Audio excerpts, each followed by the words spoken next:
Hey guys, this is my theater reaction for Ridley Scott's Gladiator 2, a movie that has had a very interesting history getting made over these last 2.5 decades. Originally, one of the ideas for Gladiator 2 was to have Russell Crowe's Maximus character be resurrected, sent back to Earth by the gods to kill Jesus Christ and his disciples, and then he would end up being punished for his actions, and then he would be made an immortal and forced to fight in all these wars across human history, from the American Civil War to World War I, World War II, all the way up to Vietnam. It's absolutely insane. That's not what this movie is. That's not what Gladiator 2 is. This film, I was very skeptical of it leading up to, its release for a variety of reasons. Number one, the fact that they're making a sequel to a movie that came out 20 plus years ago, a very well-liked movie, one of Ridley Scott's best films of the 2000s, one of the best movies of the 2000s, featuring a fantastic performance by Russell Crowe, some really good supporting performances as well for people like, the Joaquin Phoenix, of course, and, several others. And, it's a very well-liked movie. So you're already going up against the legacy. Additionally, I did not care for the trailers at all for this film. The two that I kept seeing, one with the Jay-Z and Kanye West music, like, get that out of here. I thought that was ridiculous. And the second trailer just featured some really awful CGI sequences with CGI mutated monkey baboons and CGI sharks looking like they're from Deep Blue Sea. I was like, I don't know about this, and it just looked so similar to the original movie too. Like structurally, story-wise, character-wise. And then the other part of it is just, Ridley Scott. He is a dim shadow of his former self as a filmmaker. He's just not very good anymore. Like, for every good movie he makes 3 or 4 bad ones right afterwards. And so, yeah, I went in this movie very skeptical, and I think my skepticism was well-founded, because this movie isn't very good. It's actually really bad in a lot of places. So much of this film, it doesn't even feel like a sequel. It feels more like a remake of the original Gladiator. It feels like a knockoff, just a generic knockoff of the first film.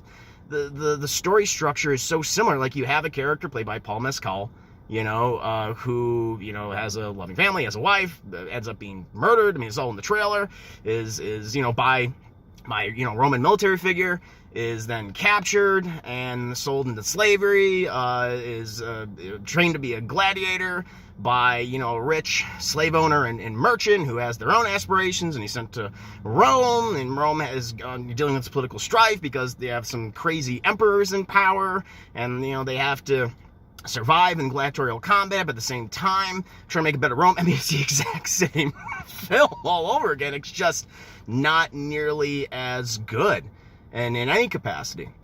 Paul Mescal, who's an actor I'm very unfamiliar with. This is the first time I think I've seen him in anything. I know he's been in some other stuff before. I've never seen those movies. Here, he is just a shadow, a lesser version of Maximus. His story is pretty much exactly the same. I mean, he happens also to be the son of Maximus, and, the illegitimate son of Maximus, and he has the same visions of Maximus, the entire sequences that Maximus had, same dreams as Maximus. Is like, they're just like, hey, this is the son of Maximus, which they actually set up to be a bit of a mystery in the movie, even though we all knew about that to begin with before the film, even started. Like, that was kind of like the general premise. They retconned it basically for this film. But again, I'm not too familiar with Paul Mescal, and he is just, at best, he's serviceable throughout the entire movie, but there's just so many moments where it's just like, this guy just doesn't have any charisma. Like, Russell Crowe, he just had this burning intensity and rage, and he made stoicism charismatic. Paul Mescal, he's just kind of dull. He's just really boring in the movie. It's like, he doesn't become quote-unquote charismatic, and even then, I wouldn't even describe what he's doing as very inspiring in the film. It's because, well, the plot obligates him to act this way right now, obligates him to be charismatic, even though he's not very charismatic at all in the entire film. You have some other performances in this movie that are just very workmanlike. Pedro Pascal, he's just sad. He's just a sad general in the film, doesn't really do too much. Connie Nielsen is sleepwalking through this movie. She's not very good. Apparently there's also Botox in Ancient Rome. I didn't know that, but, apparently, according to her, there is. You have Joseph Quinn and some other guy who are playing basically versions of Joaquin Phoenix's Insane Emperor, except they're just Looney Tune characters. They're just pretty much Bugs Bunny and Daffy Duck just going the entire time. That's pretty much their role. Like, if you're going to attach yourself to anyone in this movie, it'd probably be Denzel Washington. Now, Denzel Washington is playing Denzel Washington. Like, he is playing a New Yorker a modern day New Yorker, a modern day American in ancient Rome. He makes no effort to pretend otherwise, and he is chewing the scenery. He is very silly. He is constantly on 11. If you go in that way, like, hey, I'm going to watch Denzel watch and do some silly stuff, then I think you might like it. I just didn't feel like he really fit in the film at all. And on the technical side, this is a really ugly looking movie. There's a lot of really bad CGI sequences throughout this entire film. There's a whole sequence, an early sequence after the initial siege battle, naval battle, where Paul Mescal and all these gladiators have to go up against these CGI mutant monkeys. I'm like, what is this? It looks really bad. Like, Ridley Scott has had like a long history of doing a lot of like bad CGI stuff in his recent films, but this is kind of at the top for me right now. It's just, these didn't even look like real animals. They just look so goofy and bizarre. And also, just a few months ago we had Kingdom of the Planet of the Apes, and those monkeys look great. Excuse me, those apes looked wonderful, and you compare it to this, it's like, oh my god, it's like they didn't even bother to render them.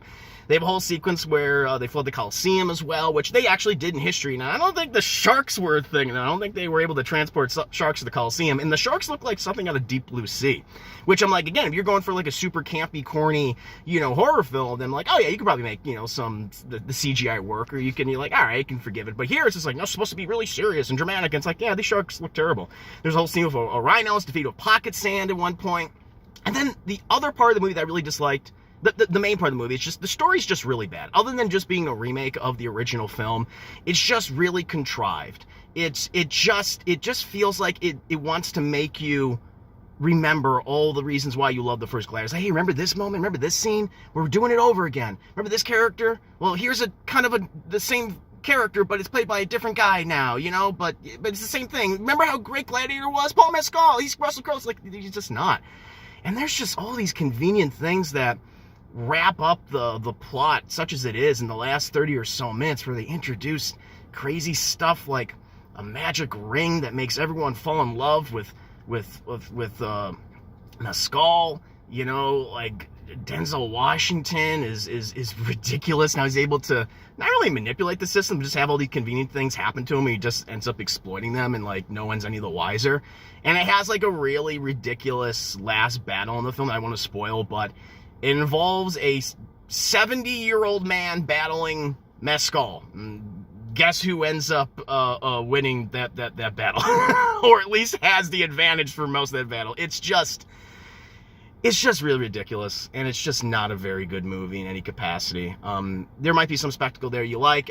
I could see people like really kind of vibing with Denzel's performance, even though he's just playing himself and he's just ridiculous and over the top. But there's just so much about this. It's a lesser version, in every way, a lesser version of Gladiator, and that's what makes this so disappointing. So yeah, did not care for Gladiator 2 Electric Boogaloo. No, thank you, Ridley Scott. Please just retire so I don't have to see more of your bad movies. But yeah, it's just my thoughts, my overall thoughts on Gladiator 2. What do you guys think of it? Did you love it? Did you hate it? Were you more mixed on it? Let me know in the comments below, and I'll see you next time.